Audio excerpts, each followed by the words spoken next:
저는 3,000명의 학생들을 상대로 실험을 한 적이 있습니다. 인생 살아가면서 마지막 순간까지 절대로 포기할 수 없는 거 10개를 써라. 교수가 쓰라 그러면은요, 학생들은 씁니다. 왜? 학점을 지고 있기 때문에. 그래서 이제 10개를 다 작성을 하면 제가 다시 묻습니다. 그 중에 3개를 지워라.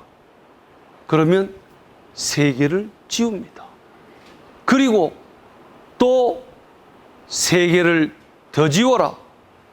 이렇게 얘기하면 몇 개가 남죠? 4개가 남습니다. 잠시 시간을 준 다음에 제가 뭐라고 그러겠습니까? 2개 더 지워라. 이때 인상이 살짝 찌그러지는 애들도 나옵니다. 지우기 싫은 거죠. 2개가 남았을 때 하나 더 지워라. 그러면 이제 1개가 남습니다. 자, 3,000명의 학생을 대상으로 인생 살아가면서 마지막 순간까지 절대로 포기할 수 없는 거 1개. 뭐가 남았을까요? 가족. 또, 좋은 얘기입니다. 또. 예수님.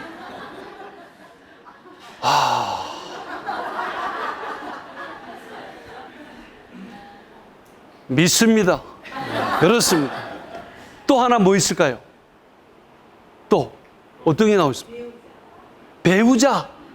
평생 왼수. 그래도 그죠? 또 지금 2분 얘기 3,000명의 학생들한테 인생 살아가면서 마지막까지 포기할 수 없는 것 무엇이냐고 물으면 3가지가 압축됩니다. 가족 들어가 있고요. 예수님이라고도 하지만 절대자. 그리고 또 하나 남은 게 뭔 줄 아십니까? 사랑입니다. 여러분, 이 셋 중에 어느 것 하나 숫자로 환산되는 게 있습니까? 나는 내 인생 살아가면서 숫자로 환산될 수 있는 것에만 관심이 있다. 이렇게 생각하시는 분이 계시면 이 사람은 어쩌면 삶의 가장 중요한 부분을 놓치고 있는 중이라는 사실조차도 모르는 겁니다. 여러분, 인생에서 가장 소중한 것은 숫자로 환산되지 않는 것들에 있습니다.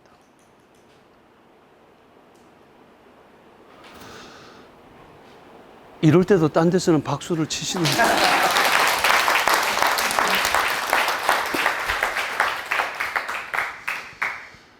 권력, 명예, 부, 이 모든 것을 한 손에 거머쥔 사람이 있었습니다.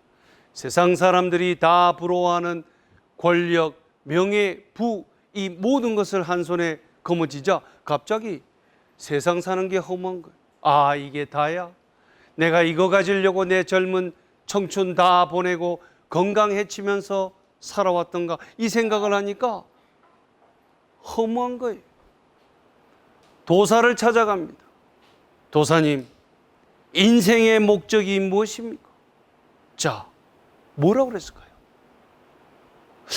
제가 이거 수업 시간에 학생들한테 물어보니까요, 크게 2가지 학설이 나옵니다. 하나는 내려놓아라, 비워라, 뭐 이런 애들이 나오고요. 또 다른 쪽에서는 채워라, 충만하여라, 뭐 이런 쪽이 나오는데, 어느 쪽으로 가셔도 좋은 얘기입니다만 도사가 해준 인생의 목적 한마디, 이거 광고 카피 수준입니다.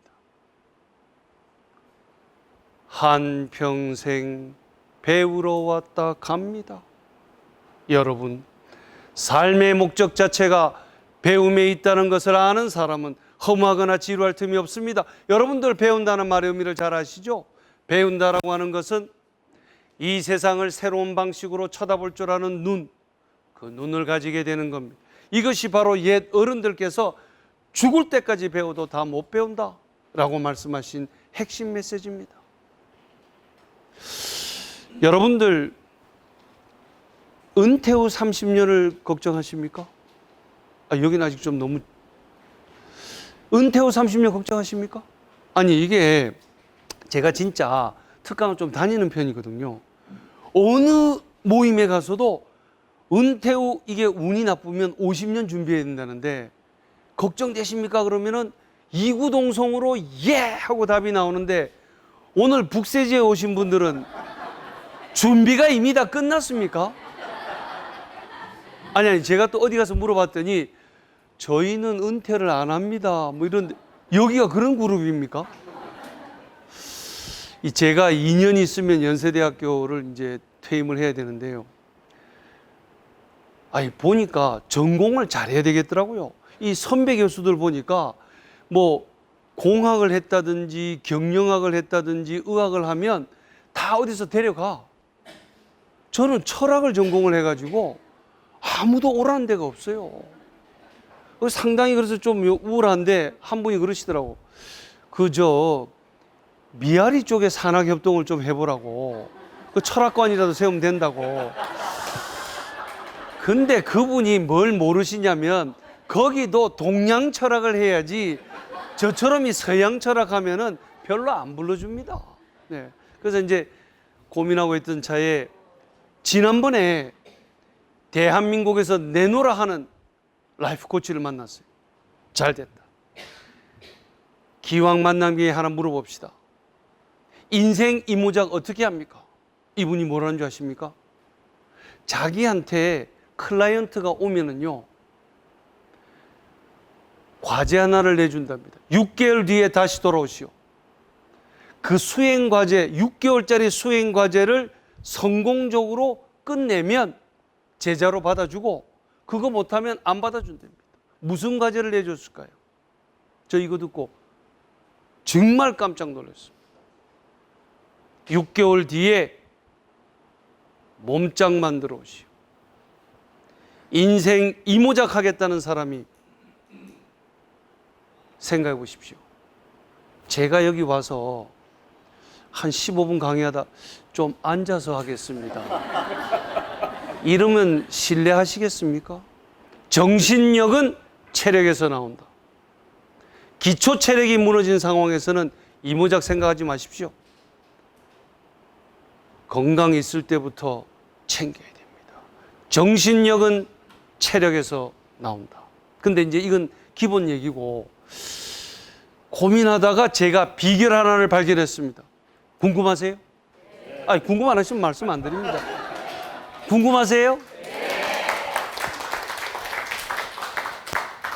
아침에 눈을 뜨시면 일일 목표를 가지고 이 세상에 나오십니까? 내일 아침부터는 무슨 일일 목표를 가지고 나오시든 이거 한 가지를 반드시 추가하셔야 됩니다. 오늘 나는 무엇을 배울 것인가? 이 일일 목표를 가지고 세상에 나오는 사람은 허무하거나 지루할 틈이 없습니다.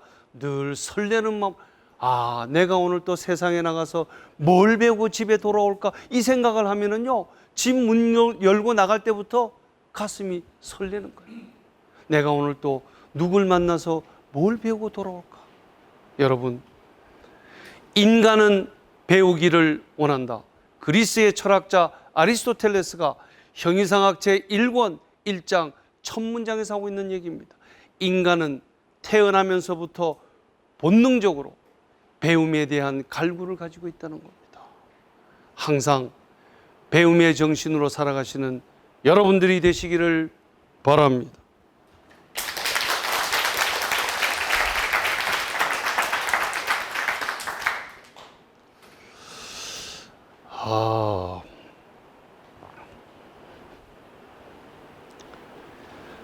젊은 청년 한 사람이 오리 사냥을 나갔어요.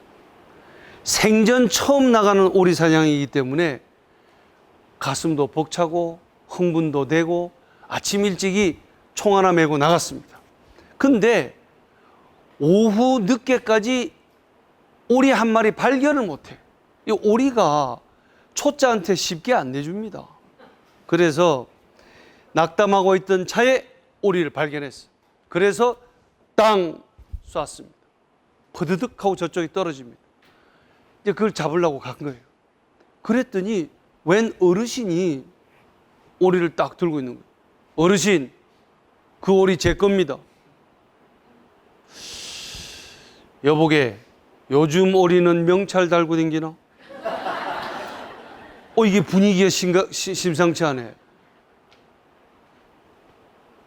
아니, 뭐 이름표는 아니지만 하여튼 제가 아니, 이름표 달고 댕기냐고. 이렇게 얘기하시니 이게 오늘 쉽게 가져가긴 틀린 것 같아요. 보아하니 자네가 이 오리에 관심이 많은 모양인데 내가 제안 하나를 하지. 나하고 한 방씩 교환을 해서 이긴 사람이 가져가기는 어떤가? 들어보니까 자기는 2학년 7반인데 어르신은 한 7학년 2반 돼 보이거든. 좋습니다. 조건이 하나 있네. 내가 먼저 한 방 날리겠네. 한 방 맞고 패고 맞으나 어차피 교환하는 거니까 좋습니다. 딱 들어왔는데 어이쿠, 하늘이 노랗고 별이 막 보이기 시작하는 거예요. 급소를 취했어. 그래가지고 이제 땅바닥에서 한 3, 4분 동안 추스리고 일어나서 자, 이제 제 차례입니다. 그 어르신이 뭐라 그래? 아니, 이거 어디서 읽으셨습니까? 그죠? 오리 니 해라. 이렇게 된 겁니다. 자, 퀴즈 들어갑니다. 이 싸움에서 어르신이 이겼습니까? 젊은이가 이겼습니까? 어르신? 이것도 여론조사해야 됩니까? 자, 그러면 그냥 필링 가는 대로 손 드십시오. 얘기 들어본 적 나는 어르신이 이긴 것 같다. 손 들어주시죠. 좋습니다. 젊은이가 이겼다. 좋습니다. 여러분, 이 우화에서 우리가 배우는 교훈이 있습니다. 만약에 한 방 팬 것이 이 싸움의 목표였으면 어르신이 이긴 거죠. 그렇지만 오리를 누가 가져갔냐고 보면 젊은이가 또 이긴 겁니다. 여기서 배우는 교훈은 싸움을 할 때는 목표를 분명히 해라. 내가 지금 이 싸움에서 무엇을 목표로 하고 있는지가 분명하지 않으면 끝난 다음에 내가 이긴 건지 진 건지 이거 자체가 애매모호해지는 겁니다. 여러분, 인생도 저는 마찬가지라고 생각합니다. 내 살아가는 인생의 목표가 무엇인지를 분명히 하고 살아가는 사람은 자신이 성공의 길로 향해서 가고 있는 것을 알고 있습니다. 그러나 목표가 뭔지가 불분명한 사람은 내가 이긴 건지 진 건지 어쨌거나. 그래서 이제 이거는 낮에 오리 사냥하는 얘기고요. 밤에 오리 사냥 어떻게 하는지 아십니까? 밤 오리 사냥? 난 이게 청중들이 모를 때 희열을 느낍니다. 정답을 이렇게 막 말해버리고 이러면 교수 권위가 안 쓰는 거죠. 이제 오리들이 얘네들이 의심이 많기 때문에 적어도 밤에 되면 잠은 자야 되겠지만 그냥 안 잡니다. 보초를 하나 세워놓고 그러고 이제 저희들이 자는 거예요. 그러면 사냥꾼들이 살공살공 기어가지고 보초 오리 앞에 한 1m까지 접근한 다음에 후라시를 딱 킵니다. 그러면 이놈이 어떻게 했어요? 눈앞에 갑자기 번쩍하니까 막 난리를 치면 이제 다 깨서 나오는 거예요. 야, 뭐냐? 좀 전에 후라시. 당연히 사냥꾼들은 이미 숨었습니다. 야, 임마 어디 있어? 아니, 좀 전에. 잘해라. 들어가 잡니다. 자는 걸 확인하고 사냥꾼들이 또 살금살금 가서 후라시를 딱 킵니다. 자, 퀴즈 들어갑니다. 두 번째 후라시가 켜졌을 때 오리가 울까요, 안 울까요?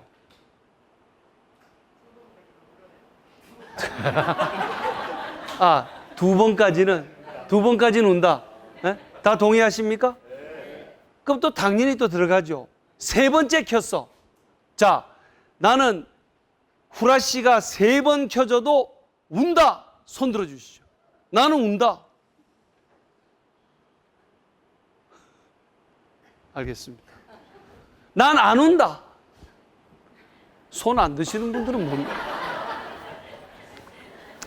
이게요, 벌써 2번, 3번 되면 웬만큼 강 큰 오리 아니면 못 웁니다. 군대 갔다 오신 분들은 알겠지만은 한밤중 새벽 3시에 선임 깨워가지고 뭐 어쩌고저쩌고 하면 죽을래? 뭐 이런 얘기가 들어오기 때문에 되게 못 웁니다. 그러면 이제 마대자루 갖고 가서 주워 담는 거예요. 그냥 자는 놈들 다 집어넣는 거예요. 이게, 근데 이 2번째 밤사냥 오리에서 우리가 배우는 교훈이 뭡니까? 보초 오리는 2번, 3번이 아니라 10번 후라시가 울려도 울어야 된다는 겁니다. 지금 대한민국의 보초 오리는 울고 있습니까? 여러분들 보초 오리가 수위라고 생각하십니까? 저는 최고 지도자가 보초 오리라고 생각합니다. 자신이 위기를 감지했으면 그 보초 오리는 울어야 됩니다.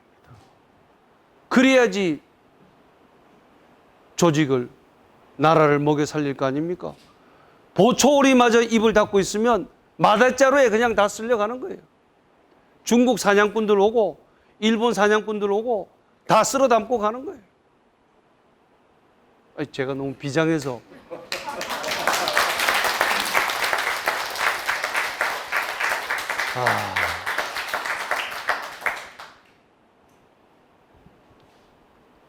제자 2명이 선생님을 찾아옵니다. 선생님, 인생은 어떻게 사는 것입니까? 선생님은 답변 대신에 제자들을 데리고 과수원 정문에 가서 계십니다. 그리고는 이렇게 얘기하십니다. 이 과수원에는 아주 맛있는 사과들이 많이 열려 있다. 너희들이 제일 좋아하는 사과 하나씩 딸 수 있도록 해주겠다. 조건이 하나 있다. 절대로 되돌아가서는 안 된다. 이렇게 말씀하시고는 과수원 후문에 가서 계십니다. 조금 있다가 제자 둘이가 옵니다. 너는 어떤 사과를 땄느냐? 예, 정문을 들어서자마자 아주 맛있는 사과를 발견했습니다. 그래서 바로 따려고 그러다가 조금 더 있으면 더 맛있는 사과가 있을 것 같아서 그냥 지나쳤습니다. 후문이 다 다가오도록 그만큼 맛있는 사과를 보지 못했습니다. 황급히 이걸 땄습니다. 선생님, 딱 한 번만 되돌아가게 해주십시오. 너는 어떤 사과를 땄느냐? 예, 저도 정문을 들어서자마자 아주 맛있는 사과를 발견했습니다. 그래서 바로 땄습니다. 후분이 다가오도록 이것보다 더 맛있는 사과를 여러 발견했습니다. 선생님, 딱 한 번만 되돌아가게 해주십시오.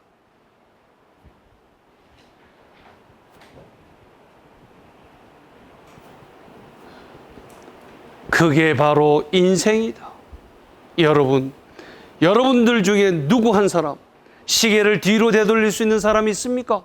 한 번 지나간 과거는 다시는 돌아오지 않습니다. 우리는 과거로 되돌아가서 인생을 재출발할 수 없는 운명을 타고 태어났습니다. 그렇다면 내 스스로 선택한 이 사과를 어떻게 해야 된다고 생각하십니까? 내가 할 수 있는 유일한 길은 내 스스로 선택한 이 사과가 최고의 사과가 되도록 노력하는 길밖에 없다고 생각합니다.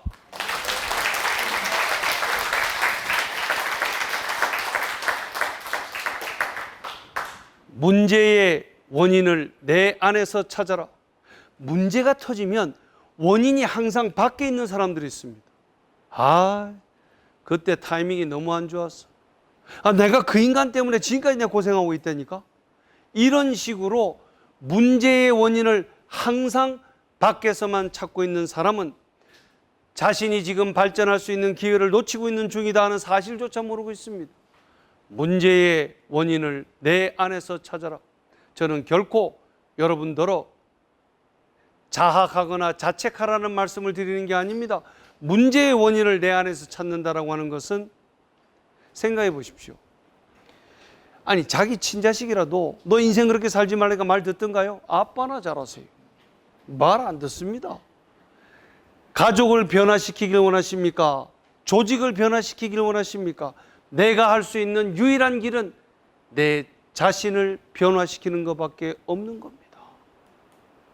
자신을 변화시키기 위해서는 문제의 원인이 내 안에 어디에 있는지를 빨리 발견해야지만 변화시킬 수 있는 겁니다.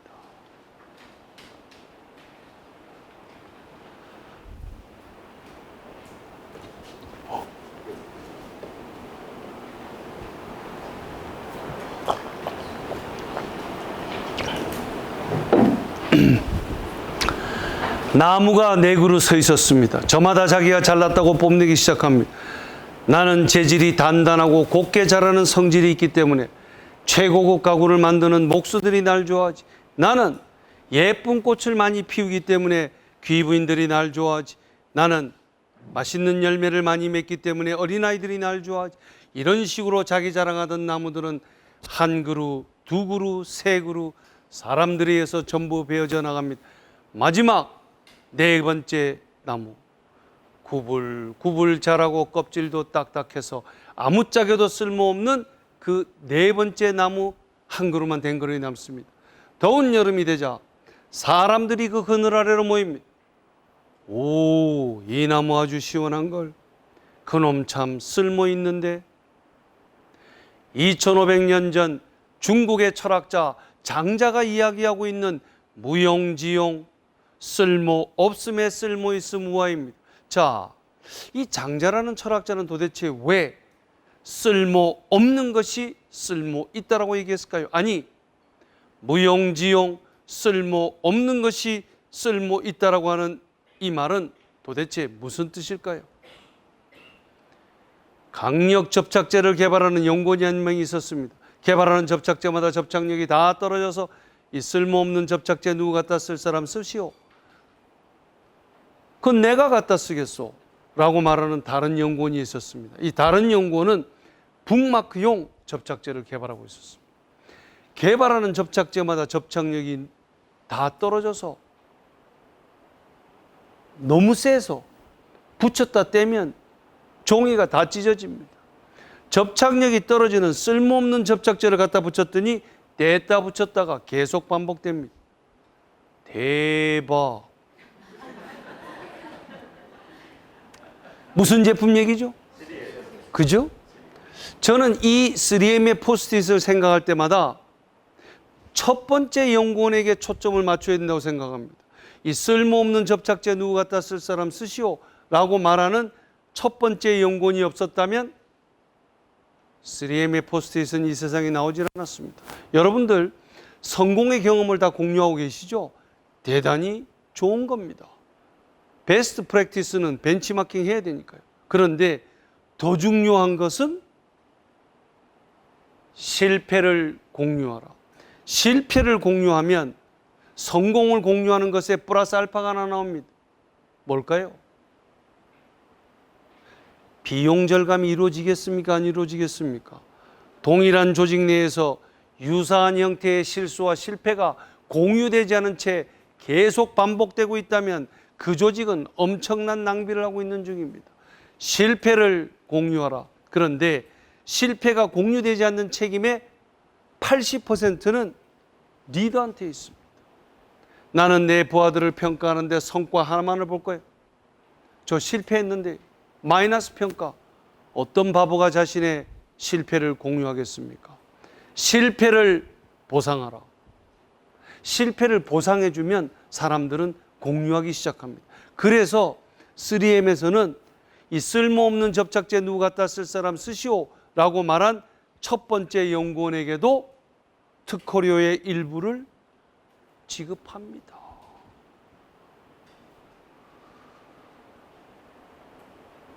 무용지용, 쓸모 없음에 쓸모 있음, 아무짝에도 쓸모 없는 것처럼 보이는 실패가 쓸모가 있다 라고 하는 것이 첫 번째 사례였습니다. 두 번째 사례 들어갑니다.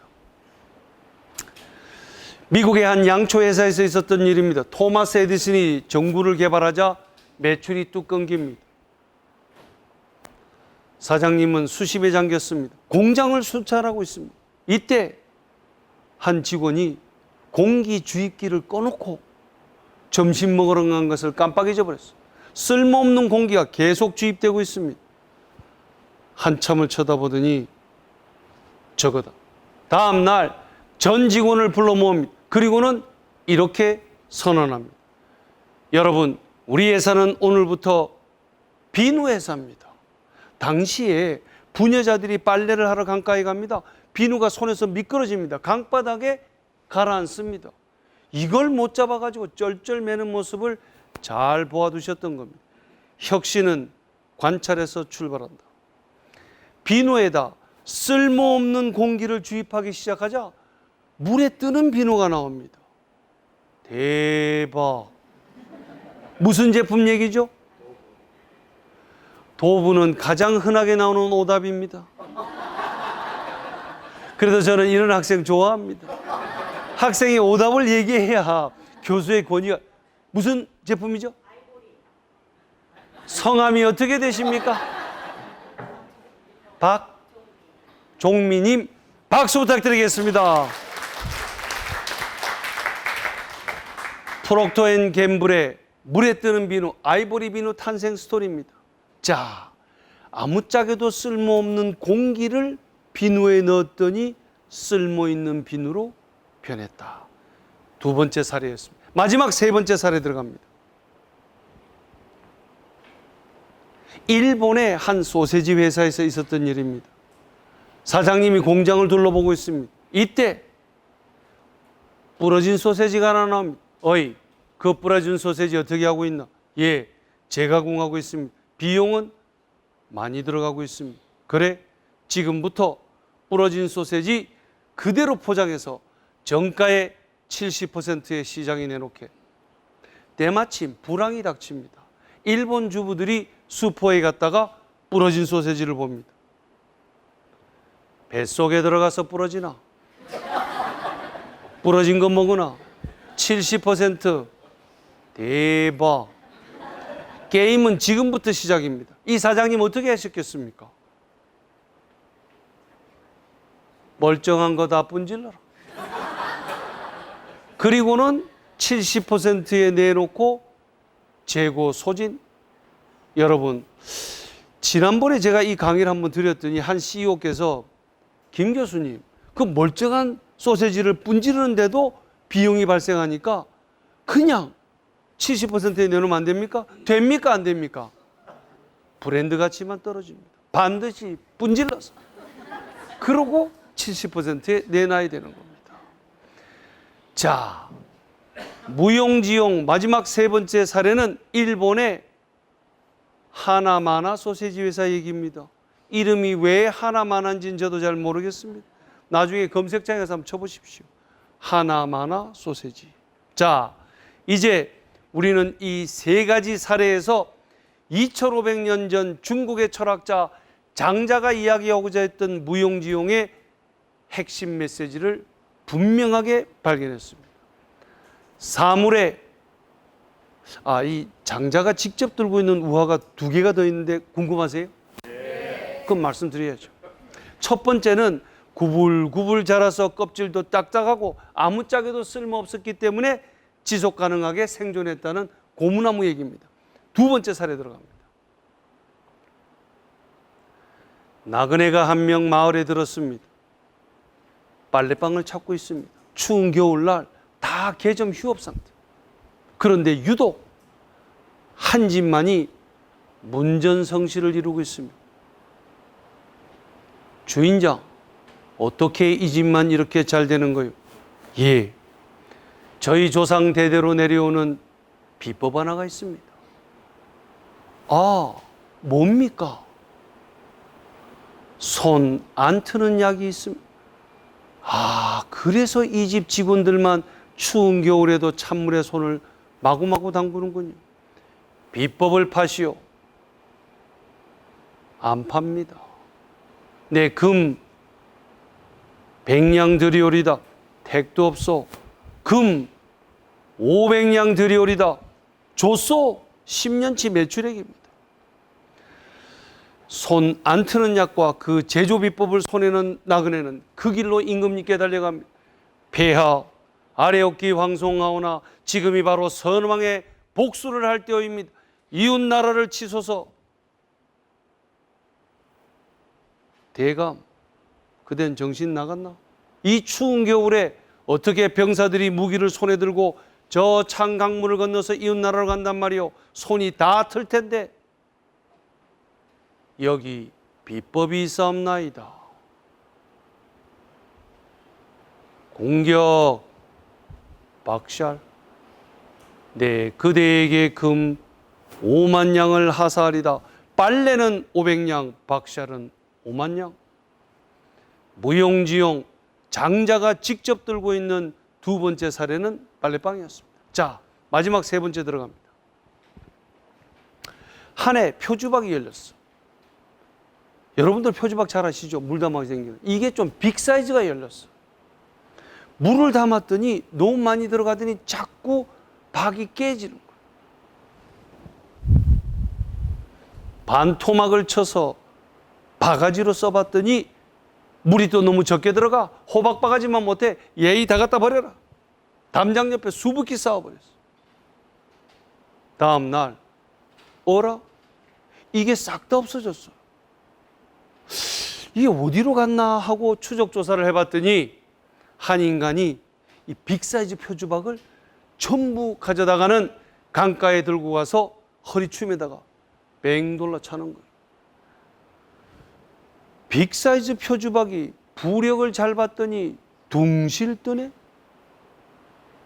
배 주위에다가 뺑 돌라 쳤더니 빅사이즈 표주박이 부력을 잘 받더니 두둥실 뜨네.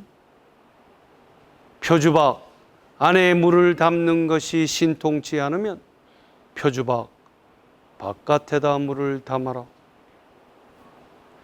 2500년 전 중국의 철학자 장자가 이야기하는 무용지용의 핵심 메시지는 이제 확실해졌습니다. 사물에 쓸모 있고 없고는 사물에 내재된 속성이 아니다. 그것을 바라보는 우리의 마음속에 있다. 용처를 아는 사람에게는 쓸모 있는 것이고 용처를 모르는 사람에게는 쓸모 없는 것이다. 여러분, 저는 사람도 마찬가지라고 생각합니다. 이 세상에 아무짝에도 쓸모없는 사람은 단 한 명도 없습니다. 다만 자신의 적성이 무엇인지를 정확하게 모르는 안타까운 사람들만이 있을 뿐입니다. 여러분들, 부모가 자녀한테 줄 수 있는 최대의 선물이 뭔지 아시죠? 부모가 자녀한테 줄 수 있는 최대의 선물은 자식의 적성을 가장 빠른 시간 내에 알려서 가르쳐 주는 겁니다. 많은 사람들이 본인 스스로가 자기가 제일 좋아하는 것이 무엇인지 자기 적성은 다 알지 않느냐? 그렇지 않습니다. 자기가 뭐에 뛰어난지를 모르는 경우, 이게 부모가 가르쳐 줘야 되는 겁니다.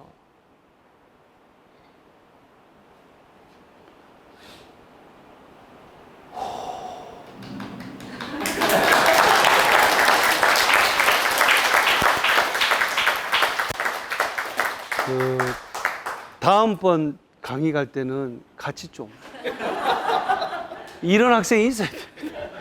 예. 자, 오늘의 마지막 에피소드. 이 시간이 좀 빨리 간 것 같지 않습니까?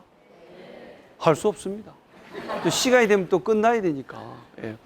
근데 제가 보너스를 하나 들고 왔는데 말씀드릴까요? 네. 좋습니다.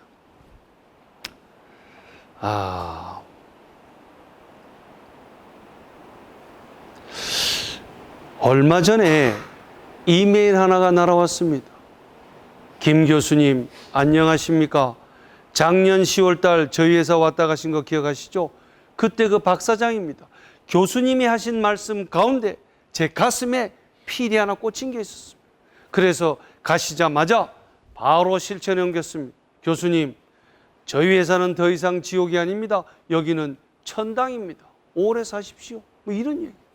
아니, 제가 무슨 말씀을 드렸다는 건지, 그리고 지옥이 아니라 천당이다. 이건 도대체 또 무슨 얘기입니까? 여러분들 천당과 지옥 시리즈는 다 잘 아시죠? 예, 말씀드리겠습니다. 지옥에를 갔더니요, 자기 팔 길이보다 더 긴 젓가락을 가지고 식사를 하고 있습니다. 이게 제대로 입에 들어가겠습니까? 아수라장이 되어 있는 거예요. 천당에 갔더니 이 문제가 싹 다 해결되고 없었습니다. 어떻게 하고 있었습니까? 그런데 왜 이것을 실천하지 않으시는가 하고 제가 여쭤보면 가장 흔하게 나오는 답변 하나가 있습니다. 나는 그 인간한테 분명히 떠먹여 줬는데 그 인간이 안 떠먹여 줘가지고 저만 바보 됐습니다. 미국의 한 초일류 회사의 회장님이 한 분 계셨습니다. 어느 날 전 부서장들을 한자리에 불러 모읍니다. 그리고는 이렇게 말씀하십니다. 다른 부서에서 업무 협조 온 사안에 대해서는 자기 부서 업무에 우선해서 처리하시오. 그때부터 다른 사람 입에 먼저 떠먹여주기 시작합니다. 왜? 모든 부서장에게 동시에 떨어진 명령이기 때문에 그렇습니다. 부서장들은 각자 자기 부서에 돌아가서 전 부서원들을 모아놓고 다 한 말씀 하십니다. 뭐라고 그랬겠습니까?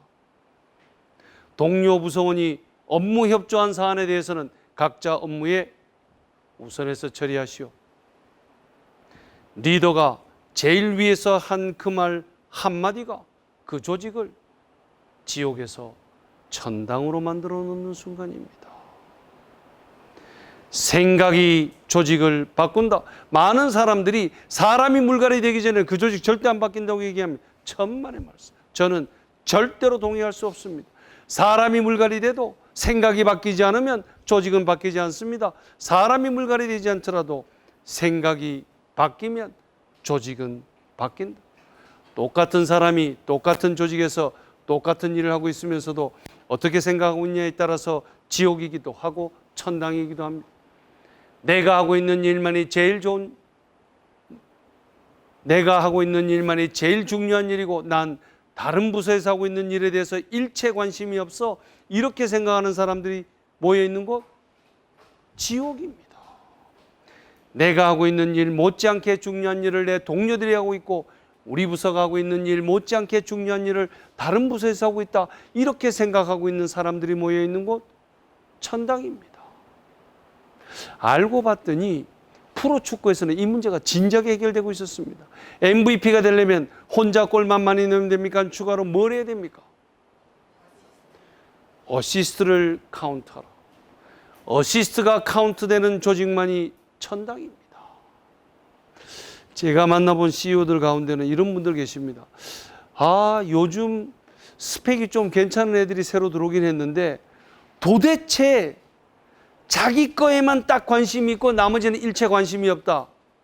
이분은요, 지금 본인이 잘못하고 있다는 걸 모르고 있는 거예요. 리더는 어떻게 하면 내 조직 구성원들이 서로 도와줄 수 있도록 내가 도와줄 수 있는 일이 있을까, 이 생각하는 사람입니다.